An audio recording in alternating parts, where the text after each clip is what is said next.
ఇప్పుడు మనకు క్షణమైనా కనబడకుంటే ప్రాణమాగదే, అడుగైనా దూరం వెళితే ఊపిరాడది అనే ఓ సినిమాలో ప్రేయసి కోసం ప్రియుడు పాడిన పాట ఇది. కానీ ఇప్పుడు నిజ జీవితంలో మాత్రం చిన్న పెద్ద అనే తేడా లేకుండా ప్రతి ఒక్కరూ సెల్ ఫోన్కి మాటలు అంకితం చేసుకుంటున్నారండి. సో కాబట్టి ఈ సెల్ ఫోన్ ఈ డిజిటల్ డిటాక్స్ చేయడం చాలా నేర్చుకోవాలి. ఇప్పుడు దీని మీద ఏమవుతుందంటే మనకు ఏకాగ్రత దెబ్బతినడం, మెరుగైనటువంటి నిద్ర లేకపోవడం, బలమైన బంధాలు దూరం కావడం, అదనపు సమయం మొత్తం కూడా హరించకపోవడం, మన ఆరోగ్యం మీద ఇబ్బంది కలగడం, అంటే మన నైపుణ్యాన్ని వృద్ధి చేసుకోవడానికి ఈ సమయం లేకపోవడం, ఇవన్నీ కనీసం మనం వారంలో కనీసం ఒక్కరోజైనా సెల్ ఫోన్కు దూరంగా ఉండడానికి ప్రయత్నం చేయాలండి. మీరు ఈ విధానాన్ని పాటిస్తున్నట్లు కుటుంబ సభ్యులకు, స్నేహితులకు ముందే తెలియజేయండి.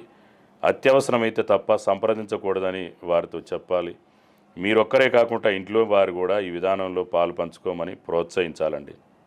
కాబట్టి వాటిని మర్చిపోకుండా మనం ఈ విధంగా సెల్ ఫోన్ను డైట్ పాటించకుండా ఉంటే చాలా ఇబ్బందులకు గురయ్యేటువంటి పరిస్థితులు మనం నిజంగా ఈ డిజిటల్ డిటాక్స్ అనేటువంటిది ఒకటే మార్గం అండి.